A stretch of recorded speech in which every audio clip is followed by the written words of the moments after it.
اللہ کے محبوب علیہ السلام نے ایک بڑی خوبصورت بات ارشاد فرمائی، ذرا سنیے اور اس کا لطف لیجئے اور حضور کے دیے گئے اس وعدے پہ دل کے قرار کا سامان کیجئے۔ اللہ کے محبوب علیہ السلام نے ارشاد فرمایا کہ من یکفل لی اللہ یسأل الناس شیئا، جو شخص مجھے اس بات کی ضمانت دے کہ وہ اللہ کے علاوہ کبھی بھی کسی سے کوئی سوال نہیں کرے گا، جب بھی کوئی مشکل ہوئی، جب بھی تکلیف ہوئی تو وہ سوال مالک کی دہلیز پہ کرے گا، وہ مصلی بچھائے گا اور رب سے کہے گا میرا مسئلہ یہ ہے۔ جو شخص مجھے یہ ضمانت دے کہ وہ اللہ کی دہلیز پہ اپنے سوال رکھے گا، اللہ کے علاوہ کسی سے نہیں کہے گا، اللہ کے محبوب فرماتے ہیں اتکفل لہ بالجنہ، میں اس کو جنت کی ضمانت دیتا ہوں۔ اور یہ روایت حضرت ثوبان رضی اللہ تعالی عنہ سے مروی ہے۔ حضرت ثوبان نے جب حضور سے یہ فرمان سنا تو انہوں نے کہا حضور میں ضمانت دیتا ہوں، میں زندگی بھر اللہ کے علاوہ کسی سے سوال نہیں کروں گا۔ اور صحابہ نے پھر اس پہ عمل کر کے دکھایا۔ صحابی کا کوڑا گرتا ہے اور وہ بھی گھوڑے سے نیچے اتر کے خود اٹھاتا ہے، کہا جاتا ہے جناب آپ نے کہہ دیا ہوتا ہم اٹھا کے دے دیتے، کہا ہاں نہیں، ہم نے حضور سے عہد کیا تھا کہ اللہ کے علاوہ کسی سے سوال نہیں کریں گے۔ تو انہوں نے اتنا لحاظ رکھا اور اپنے وعدے کی پاسداری اس انداز سے بھی کی۔ تو یہ ہے وہ دولت جو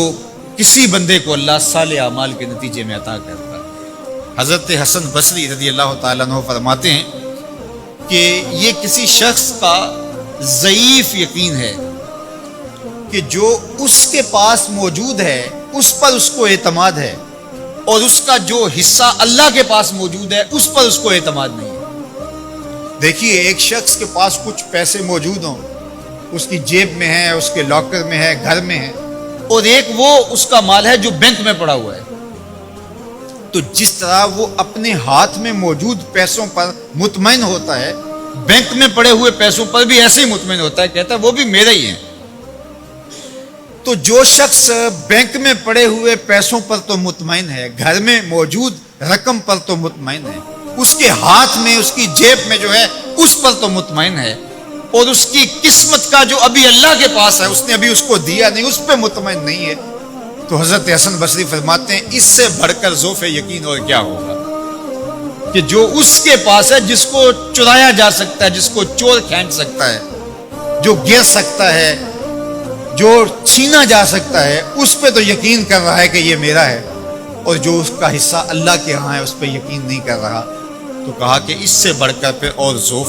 کیا ہو سکتا ہے۔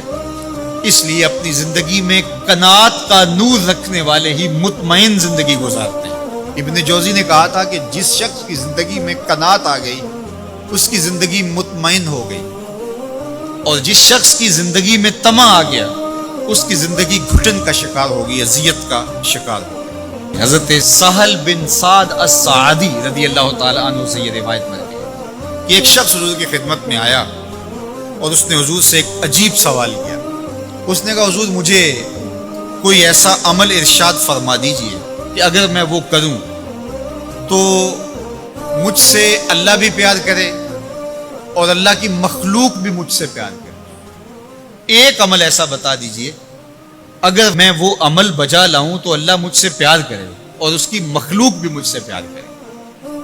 اللہ کے محبوب نے اس کو جو جواب دیا اس کا مفہوم سن لیجئے۔ آقا کریم نے فرمایا جو دنیا میں موجود ہے، میسر ہے، اس سے بے رغبت ہو جا، تیری ضرورتیں تو پوری ہوں گی، اس میں تو کوئی شک نہیں، لیکن تیری رغبت ادھر نہ رہے، زہد فی الدنیا اختیار کر لے، تو تجھ سے اللہ پیار کرے گا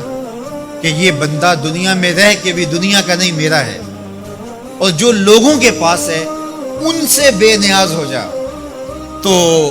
لوگ تجھ سے پیار کریں گے، اور اگر تو لوگوں کی جیبوں پہ نظر رکھے گا اور لوگوں کی دولت میں، ان کے مال میں تجھے رغبت ہوگی